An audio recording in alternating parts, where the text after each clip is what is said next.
कारण, सबसे पहले कारण, हर चीज़ का कारण होता है, तो कारण समझने की कोशिश कीजिए। हो सकता है जो ऐसा नहीं होता कि हर चीज़ के लिए डाइजेस्टिबिलिटी सेम होती है।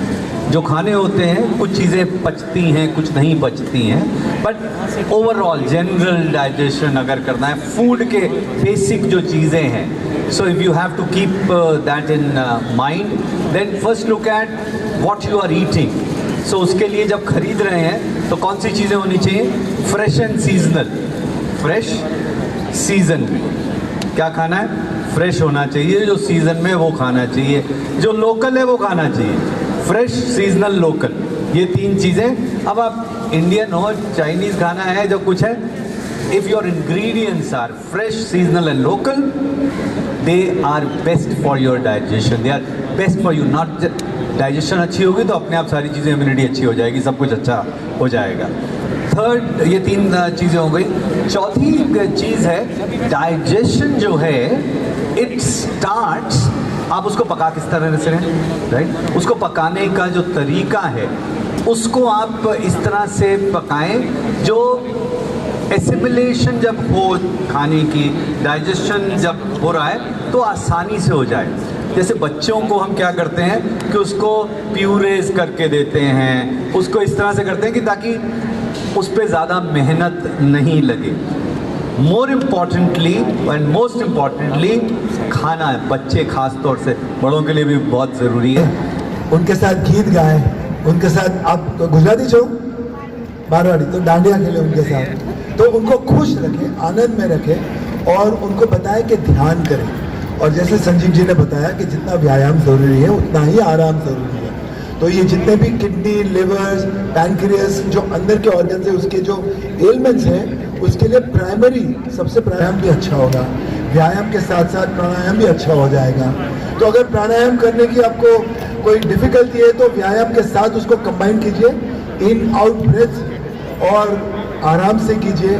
और व्यायाम करोगे तब ना कोई स्पीड में नहीं भागना, कोई स्पर्धा में नहीं जाना है, हमें आराम से व्यायाम करना है। सो व्यायाम भी आराम से करना है और आनंद पूर्वक करना है। उसको हम लोग एक पनिशमेंट के तौर पे नहीं ले सकते हैं, एक मौज मस्ती, सेलिब्रेशन, ठीक है?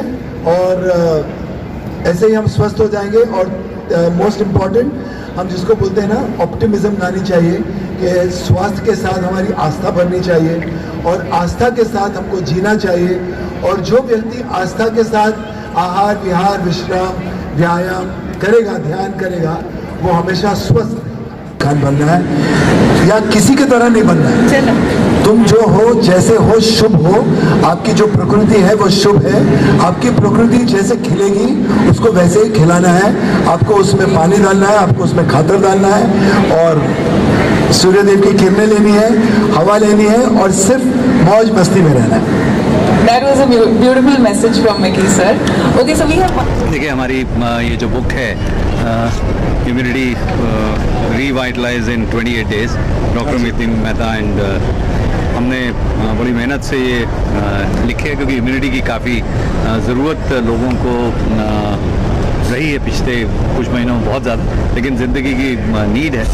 सो इम्यूनिटी आप जब बाहर जाते हैं तो ज़्यादा इम्यूनिटी की ज़रूरत होती है। काफ़ी लोग डरते हैं कि जैसे मॉल के अंदर हमें कि जाएं नहीं जाएं, काफ़ी सारे लोग होंगे। अगर इम्यूनिटी ठीक होगी तो नेचुरली अच्छे से आप कहीं पे भी जा सकते हैं, घूम फिर सकते हैं। तो आई थिंक इम्यूनिटी जो है वो एक इंडिविजुअल नीड नहीं है, वो एक बिज़नेस की भी नीड है, वो आई वुड से जो सोसाइटी की भी नीड है और उसको उसी हिसाब से। So I am happy that कि क्रॉसवर्ड और आर सिटी मॉल यहाँ पे मिलके उन्होंने ये इवेंट ऑर्गेनाइज किया। Very very happy that we are here. Very well done, thank you sir. हाँ जी, जब फूड और फिटनेस का मिलन होता है तो उससे वेलनेस का जन्म होता है। और wellness equal to immunity also भी हम कह सकते हैं कि वेलनेस की एक परिभाषा है इम्यूनिटी और इम्यूनिटी की एक परिभाषा है वेलनेस।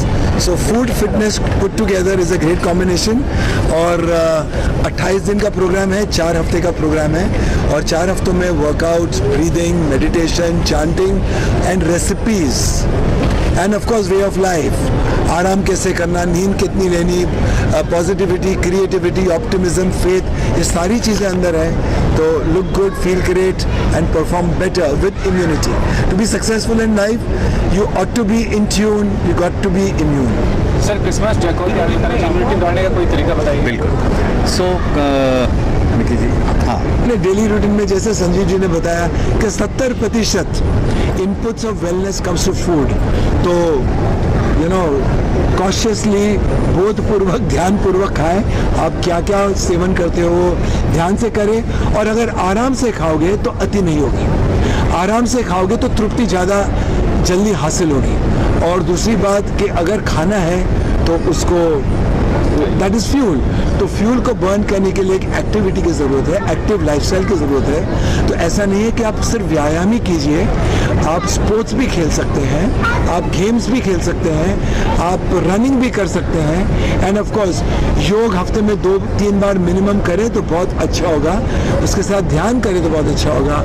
और जैसे संजीव जी ने सबसे पहले बताया कि व्यायाम के साथ साथ आराम की भी बहुत ज़रूरत है। एक्चुअली मैं अपने स्टेप्स ऐसे जैसे इतनी बड़ी मॉल में आते हैं ना, तो बहुत सारे स्टेप आप शॉपिंग करके भी कर सकते हैं। ज़रूरी नहीं कि आपको जो एक्सरसाइज करनी है उसके लिए बहाना ढूंढने पड़ते हैं। कई बार आप सिर्फ मॉल के अंदर घूमते घूमते आ गए और आपने अपने स्टेप्स कर लिए। मैं बहुत बार इसलिए देखता हूँ कि अच्छा ओके कितने हो गए, 10,000 करने हैं, चलो तो घूम लेते हैं। थोड़ी सी शॉपिंग करी, थोड़ी विंडो शॉपिंग करी और हेल्थ भी फिट रह सकती है। अदरवाइज खाने के अंदर I always say eat what is in season, locally grown food that is fresh, और अच्छे मन से अच्छे भाव से खाएं, प्यार से बना हुआ खाना खाएं, फिट रहेंगे। इम्यूनिटी इसमें जैन डाइट का, बिल्कुल, जैन डाइट का क्या मतलब जैन डाइट क्या इसमें सपोर्ट कर सकते हैं?